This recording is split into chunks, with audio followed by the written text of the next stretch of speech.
Welcome to the Explainer. So, what if I told you that the secrets to a stronger, more connected family, they aren't in some modern self-help book? Nope. What if they're hidden in an ancient text about war? Yeah, you heard that right. Today, we're digging into that exact idea. All right, let's just dive right in with a question that I think a lot of us are feeling these days. We're all hyper-connected online, right?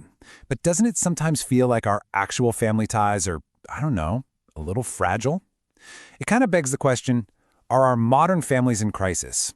Well, the source we're looking at today, it does not pull any punches. It basically says that a lot of our families are quietly suffering. And it's not from a physical illness, but more like a disease of disconnection. And you know what that feels like, right? That feeling of being alone, even when you're surrounded by the people you're supposed to be closest to.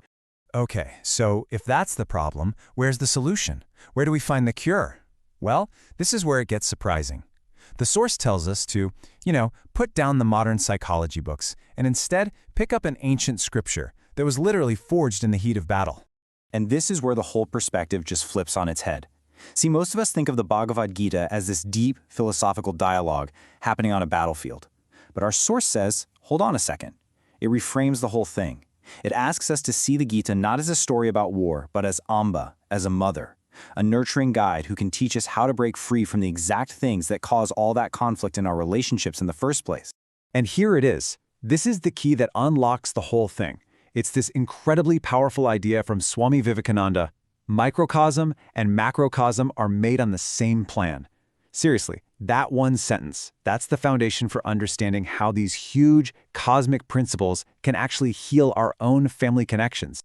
Okay, so what does that actually mean in plain English? Think about it like this. You've got a single wave, that's the microcosm, or Vyashti. It looks separate, right? But it's not. It's part of the whole massive ocean, the macrocosm, or Samashti. They're both just water, following the exact same rules. The argument here is that our families are just like that. We're the individual waves, sure, but we're all part of this huge cosmic ocean, all operating under the same universal blueprint. So where did we go wrong? Well, according to this source, the problem started when we made a trade. We swapped the joint family, which is kind of like a big interconnected ecosystem, for the atomic family, the modern nuclear family. And in that new model, the focus just shrinks down to I, my, mine. And what happens? We start building walls between each other, right where there used to be bridges. So that's the million-dollar question, isn't it? If we've boxed ourselves into these little family units, how on earth do we reconnect to that huge universal harmony? Well, the source gives us a one-word answer, a single concept that is the key to the whole thing. And that key is parasparya. It's this really beautiful Sanskrit idea. It means the deep, fundamental interconnectedness of everything.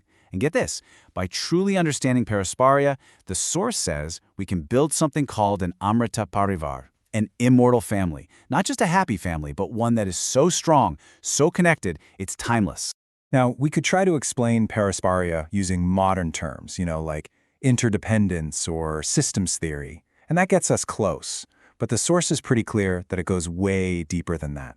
It's about an atmic understanding, a spiritual awareness that, at the most fundamental level, we aren't actually separate little beings running around.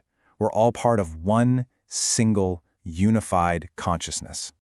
And look, this isn't just some nice, fluffy idea. It's a real, practical framework. It all starts with love, but not just any love, a love that comes from knowing we're all made of the same stuff. And when you have that, it naturally leads to sacrifice. Not sacrificing your stuff, but sacrificing the ego, that whole I, my, mine thing.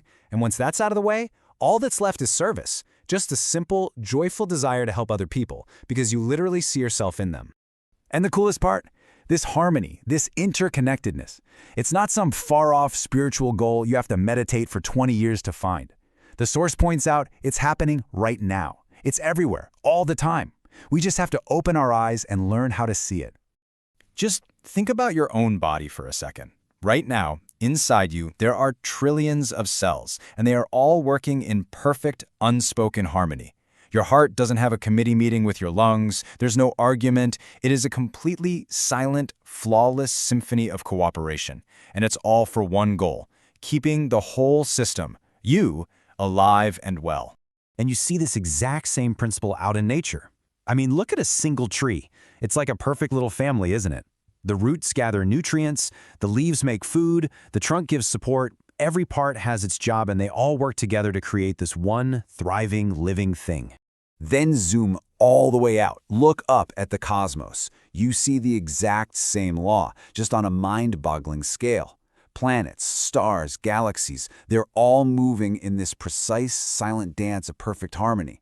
So, from our own cells to the farthest reaches of space, everything seems to get this principle of interconnection, which of course raises the big question, why do we humans struggle with it so much? Right. So if this interconnectedness, this paria, is the fundamental law of life, what happens when we break that law? What happens when we defy it? Well, the source gives us a really powerful and kind of tragic example of what happens when we lose that understanding. And the ultimate cautionary tale. It comes from the Bhagavad Gita itself. Think about it. That massive, catastrophic war on the field of Kurukshetra. It didn't start with a foreign invasion or some grand betrayal. Nope. It started with something way smaller. It started when the head of the family stopped thinking our children and started thinking my children. That tiny, tiny shift from the whole to the part, from the universal to the selfish, that was the single seed from which an entire forest of tragedy grew. Which brings us to the absolute core of this whole thing, the fundamental choice that you and I face every single day, in every single interaction. We can choose one of two paths. There's contraction, shutting down, closing ourselves off with selfishness and ignorance. Or there's expansion, opening up, reaching out with service, with understanding, and with love. And to wrap it all up, the source leaves us with this one powerful, incredibly simple idea that distills everything we've talked about. Expansion is life, contraction is death. So the final question here, it isn't some abstract philosophical thing. It's deeply personal. In your own family, in your own life, which way are you moving? Are you choosing to expand or are you choosing to contract?